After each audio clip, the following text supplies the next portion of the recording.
तभी मेरे फोन की स्क्रीन चमकी। स्क्रीन पर नाम देखकर मैं थोड़ा हैरान रह गया। ये मेरे उसी बचपन के दोस्त फाशा का फोन था। जैसे ही मैंने फोन उठाया उधर से आवाज आई, अरे वेंचेन भाई, तूने आज बच्चे के लिए इतने सारे सामान क्यों भिजवा दिए? मैंने हंसते हुए कहा, हाँ भाई, क्यों, तुम सबको पसंद आया या नहीं? वो चहकते हुए बोला, भाई पसंद क्या आना, तूने तो बिल्कुल हमारे दिल की बात छीन ली। वो जो खिलौने वाली गाड़ी टॉय कार भेजी है ना, वो तो इतनी जबरदस्त और प्रैक्टिकल है कि देखकर खुद मेरा मन खेलने का हो रहा है। मैंने उसे याद दिलाते हुए कहा, अरे सुनो, अभी तो सिर्फ आधा ही सामान पहुंचा है। मैंने बच्चे के लिए सोने का एक लॉकेट गोल्ड लॉक भी लिया है। कल जब मैं तुम सबसे मिलने आऊंगा तब उसे साथ ले आऊंगा। उधर से दोस्त ने थोड़ा संकोच करते हुए कहा, अरे यार भाई, तू तो खामखा इतने पैसे खर्च कर रहा है, बहुत खर्चा करवा दिया तूने। अच्छा ये सब छोड़, ये बता कि कल की सुहागरात वेडिंग नाइट का एक्सपीरियंस कैसा रहा, सब बढ़िया?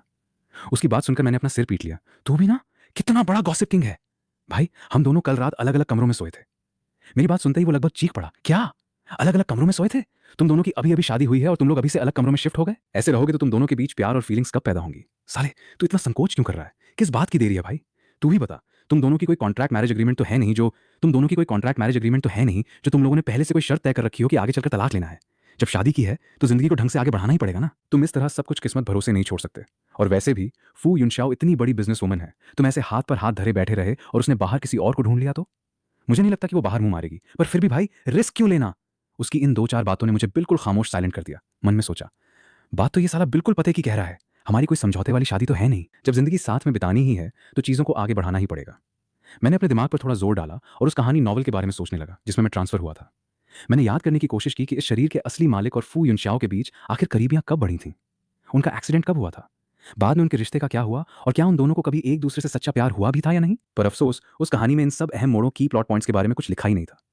दोस्त का फोन रखने के बाद भी मैं काफी देर तक अकेले बैठकर यही सब सोचता रहा। फिर मैंने खुद को समझाया, छोड़ो यार, अब जब मैं यहाँ आ ही चुका हूं तो ये सब मेरे लिए एक नई शुरुआत है। मैं किसी कहानी के हिसाब से क्यों चलूं?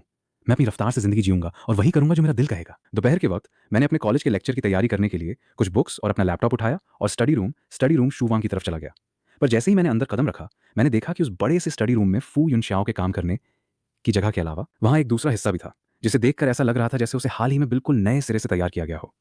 तभी नौकरानी ने आकर बताया, दामाद जी, वैसे तो घर के हर फ्लोर पर एक स्टडी रूम बना हुआ है, पर मैडम ने सोचा कि आपका काम भी पढ़ाई लिखाई से जुड़ा है और आपको इसकी बार बार जरूरत पड़ेगी, तो ऊपर नीचे आने जाने में आपको कोई दिक्कत ना हो, इसलिए उन्होंने सेकंड फ्लोर के इसी स्टडी रूम को दोबारा सेट करवा दिया। अब से मैडम इस तरफ बैठकर अपना ऑफिस का काम करेंगी और ये दूसरी तरफ वाला हिस्सा खास आपके लिए तैयार किया गया है। वाह भाई, मन में सोचा, मानना पड़ेगा, फू युनशाओ ने तो मेरी सहूलियत का इतनी बारीकी से ख्याल रखा है।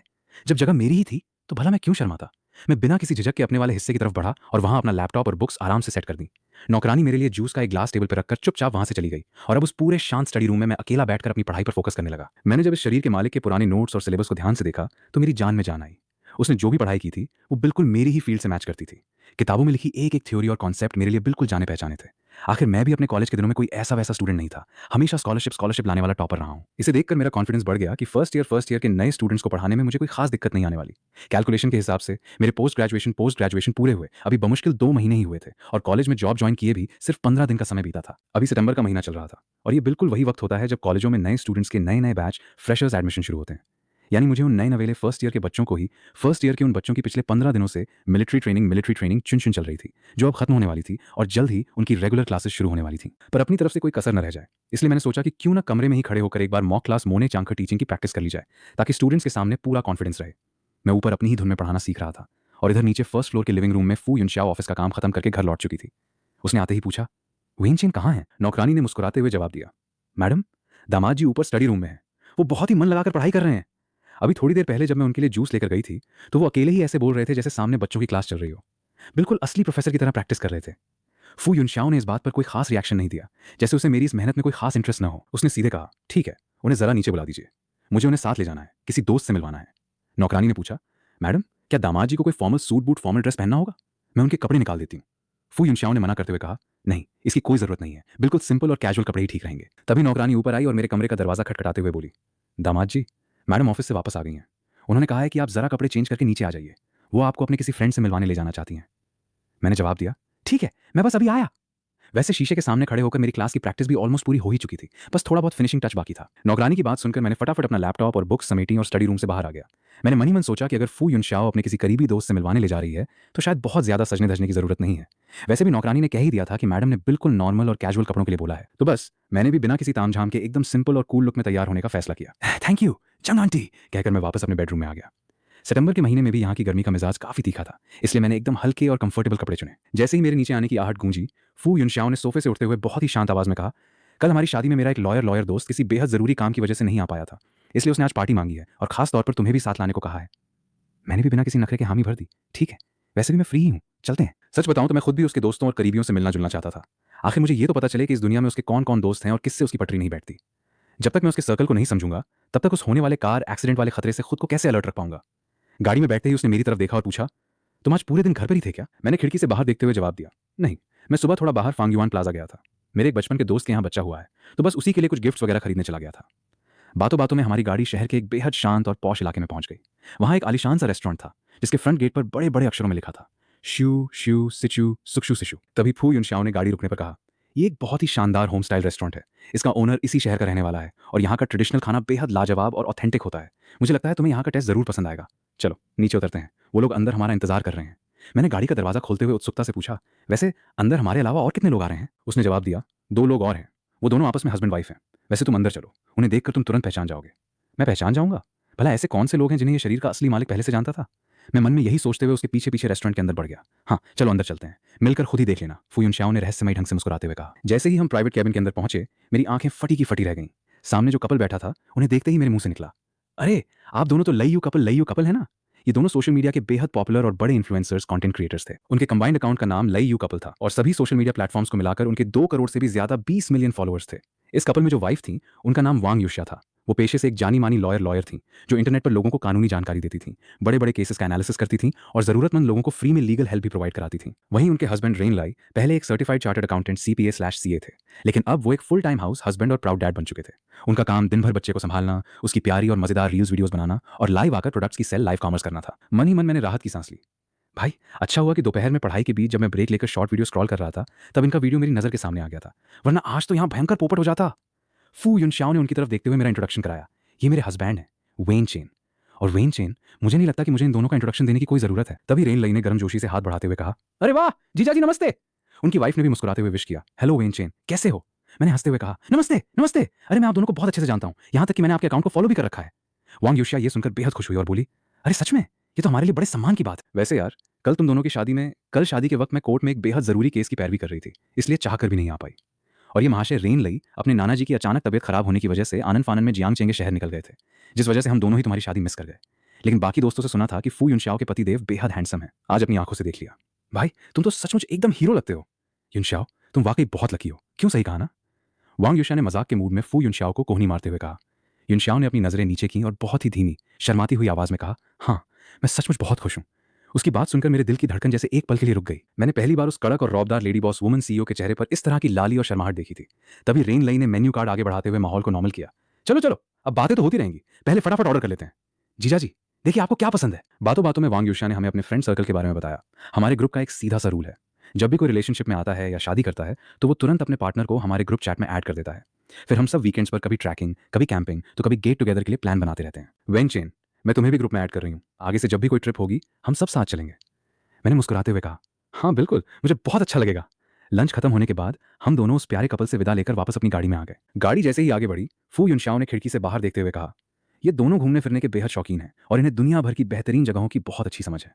अगर तुम्हें अपने हनीमून के लिए कोई अच्छी जगह समझ नहीं आ रही हो तो तुम रेन लई से इस बारे में खुलकर बात कर सकते हो, या फिर अगर तुम्हारे मन में पहले से ही कोई जगह हो तो मुझे बता सकते हो। अगर तुम्हारे मन में कोई जगह हो तो मुझे बेझिझक बता देना। हनीमून? उसकी बात सुनकर एक पल के लिए तो मुझे लगा कि कहीं मेरे कान तो नहीं बज रहे। अचानक हमारी बातों का रुख हनीमून की तरफ कैसे मुड़ गया? और सबसे बड़ा सवाल, क्या हम दोनों सच में साथ में हनीमून पर जाने वाले हैं? भाई अगर हम दोनों अकेले कहीं गए तो वहां एक दूसरे का मुंह ताकने के अलावा करेंगे भी क्या? मैंने थोड़ा हैरान होते हुए पूछा, हनीमून? क्या हम दोनों सच में जा रहे हैं? फू युनशाओ ने बहुत ही नॉर्मल टोन में जवाब दिया, हाँ ये सब मम्मी सासू माँ ने पहले से ही प्लान कर रखा है।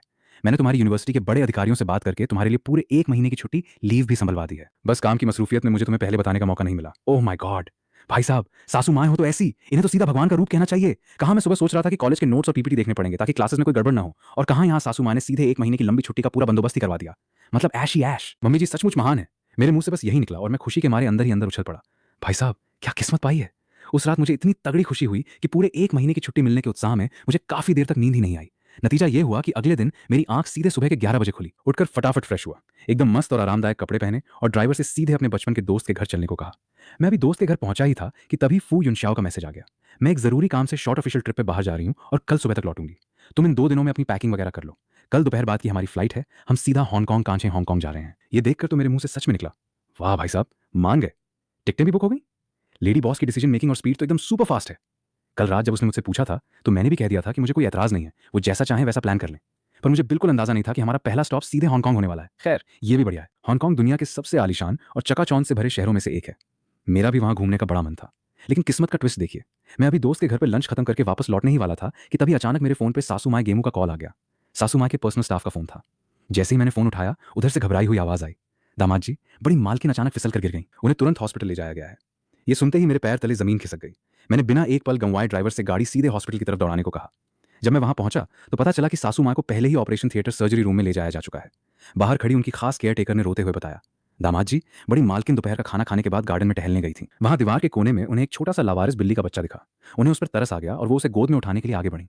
पर परसों रात जो बारिश हुई थी, उसकी वजह से उस कोने में पानी और कीचड़ जमा था। बड़ी मालकिन का पैर अचानक फिसला और वो जोर से गिर पड़ी। डॉक्टरों ने एक्सरे किया है और बताया कि उनके सीधे हाथ की हड्डी टूट गई है, फ्रैक्चर, और दाहिने पैर में भी किसी नुकीले पत्थर से गहरा घाव आया है, इसलिए तुरंत सर्जरी करनी पड़ रही है। शुक्र है भगवान का कि सिर पर कोई चोट नहीं आई और बाकी सब ठीक है, वरना हम सब तो साहिबा फू युनशाओ को चेहरा दिखाने के लायक भी नहीं बचते। उनकी बात सुनकर ही मुझे अंदर तक सिहरन महसूस होने लगी। इतनी उम्र में इतने बड़े आलीशान बंगले के बैकयार्ड में वो अकेली थी और कोई उनके साथ भी नहीं था। अचानक गिरकर हाथ की हड्डी टूट जाना, भाई साहब, उन्हें उस वक्त कितना भयंकर दर्द हुआ होगा, मैं सोच कर ही कांप गया। देखा जाए तो इतने बड़े रसूखदार घराने की पुरानी हवेली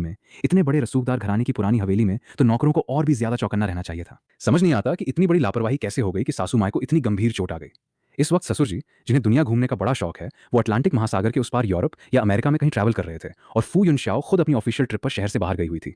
अगर उसे इन्फॉर्म भी किया जाए तो भी उसे वापस लौटने के लिए शाम की फ्लाइट पकड़नी पड़ती। ऐसे में फैमिली की तरफ से सबसे पहले हॉस्पिटल पहुंचने वाला शख्स सिर्फ मैं ही था। जाहिर सी बात है, दामाद होने के नाते मेरा फर्ज बनता था कि मैं वहां के स्टाफ और मैनेजर क्वांजा की इस लापरवाही पर उनसे जवाब मांगूं। मैंने गुस्से और चिंता भरी आवाज में उनसे पूछा, सासू माँ की उम्र इस वक्त इतनी ज्यादा है, इस तरह गिरने से उन्हें कितनी तकलीफ झेलनी पड़ रही है, इसका अंदाजा है आप लोगों को? और सबसे बड़ी बात, जब वो उस बिल्ली के बच्चे को उठाने जा रही थी तो वहां मौजूद किसी भी नौकर ने आगे बढ़कर खुद उस बिल्ली को क्यों नहीं पकड़ा? इतने बड़े अमीर घराने के इस आलिशान बंगले के लॉन और बगीचे की देखरेख के लिए दर्जनों नौकर काम करते हैं, फिर उस वक्त वहां कोई मौजूद क्यों नहीं था? एक आवारा बिल्ली इतने अंदर तक कैसे आ गई? और परसों रात की बारिश का पानी अब तक उस कोने में क्यों जमा था? उसे समय पर साफ क्यों नहीं किया गया? जब सासू माँ रोज किसी न किसी के साथ ही गार्डन में जाती थी तो आज उन्हें अकेले क्यों जाने दिया गया? आज उनके साथ रहने की ड्यूटी किस की थी? खैर भाइयों, आज के इस एपिसोड को यहीं